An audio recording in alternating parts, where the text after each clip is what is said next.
अस्सलाम वालेकुम, क्या हाल है आप सबके। Welcome to my YouTube channel Annie's flavours of life. हमेशा की तरह आज भी मैं आपके लिए बहुत ही बेहतरीन रेसिपी लेकर आई हूँ, तुरई गोश्त। तो चलते हैं रेसिपी की तरफ। जिसके लिए सबसे पहले मैंने एक पतीले में 5 से 6 चमचे ऑयल ले लिए थे और इसमें मैं जब गर्म हो जाएगा ऑयल तो मैं कुछ गरम मसाले ऐड करूँगी, जिसमें काली मिर्च 11 से 12 अदद ले लीजिए, दालचीनी के 2 छोटे टुकड़े और बड़ी इलायची के 2 टुकड़े, लौंग 4 से 5 अदद और छोटी इलायची 3 से 4 अदद जो है वो डाल दीजिए और थोड़ी देर कड़कने दीजिए। फिर 4 से 5 अदद मैंने यहाँ पे प्याज लिए, इसको मैंने स्लाइसेस में इस तरह से काट लिया है और इसको फ्राई करेंगे। इसी में गरम मसालों में ऐड कर लेंगे और जब इसका गोल्डन ब्राउन सा कलर हो जाएगा तो फिर हम इसमें गोश्त ऐड करेंगे।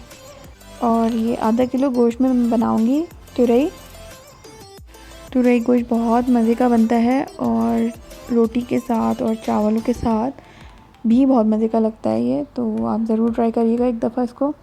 यहाँ मैंने प्याज में 1 चमचा नमक ऐड कर लिया था, इससे प्याज जो है वो पानी रिलीज़ करती है और जल्दी फ्राई और अच्छी फ्राई होती है। फास्ट फॉरवर्ड प्याज गोल्डन ब्राउन होने तक हम इसको अच्छे से चमचा चलाते रहेंगे और फ्राई करते रहेंगे।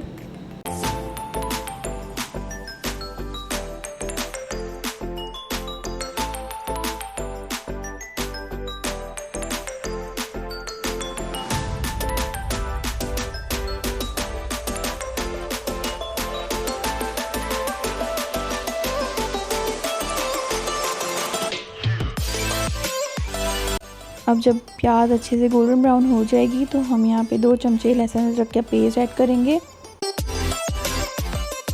और लहसुन अदरक के साथ प्याज को हम अच्छे से मिक्स कर लेंगे।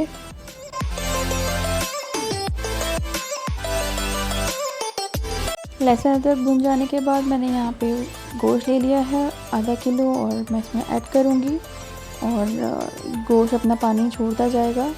5 से 7 मिनट तक मैं इसको तेज़ आंच पे फ्राई करूँगी।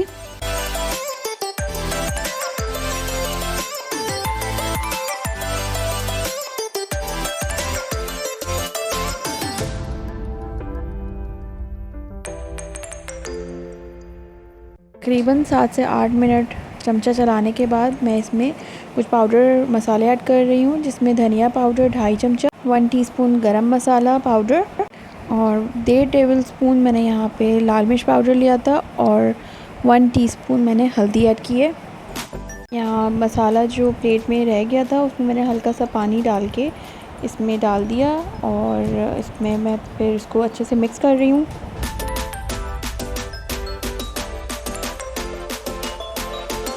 अब तकरीबन 2.5 ग्लास मैं यहाँ पे पानी ऐड कर रही हूँ इसके अंदर।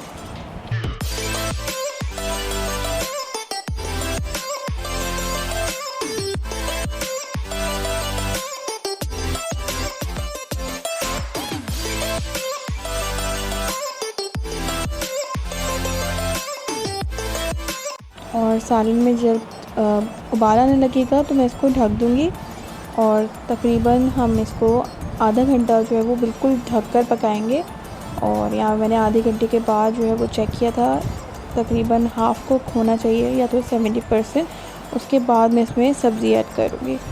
तो यहाँ पर मैं चेक कर रही हूँ, ये हमारा अभी 70% कुक नहीं हुआ था, तो मैंने इसको 20 मिनट के लिए और ढक के पकाया था।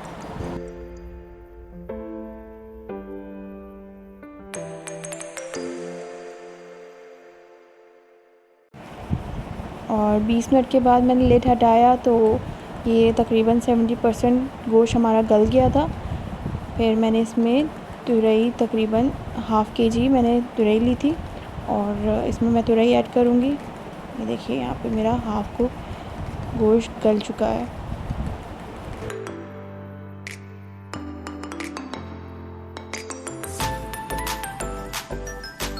बस 70% कुक होने के बाद इसमें मैं टमाटर ऐड करूँगी, 3 से 4 अदद स्लाइसेस काट के और पील कर लिए थे और फिर स्लाइसेस कर लिए थे। फिर मैंने इसको इसमें ऐड कर लिया और टमाटर के पानी में ही तुरई भी गल जाएगी, तो ये हम इसमें एक साथ ऐड कर लेंगे और इसको भी हम अच्छे से मिक्स करेंगे।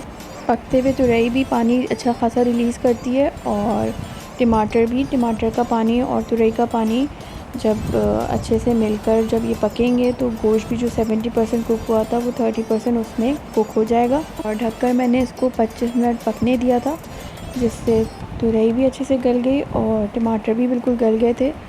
और जो टमाटर आपको खड़े नज़र आए तो चमचे से इसको आप अच्छे से मिक्स कर लें, मैश कर लें। इस स्टेज पर क्योंकि तुरई भी गल गई है, टमाटर भी हमारे मैश हो गए और गल गए थे, तो इतना पकाएं कि ऑयल आपको ऊपर नज़र आने लगे। और ऑयल नज़र आने लगेगा तो बस समझ लें ये बिल्कुल रेडी है। और यहाँ पे ऑयल ऊपर आ गया था, तो बस अब हम इसमें हरी मिर्चें और हरा धनिया ऐड कर लेंगे।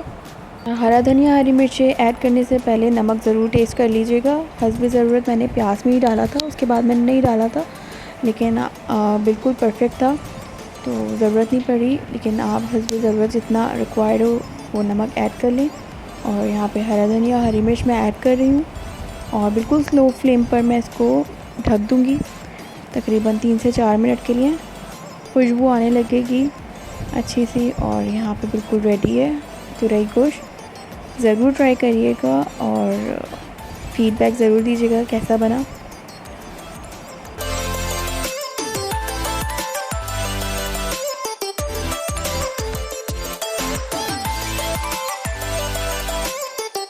और ये मज़ेदार सी तुरई गोश्त बन के बिल्कुल रेडी है, और हम इसको डिश आउट कर रहे हैं।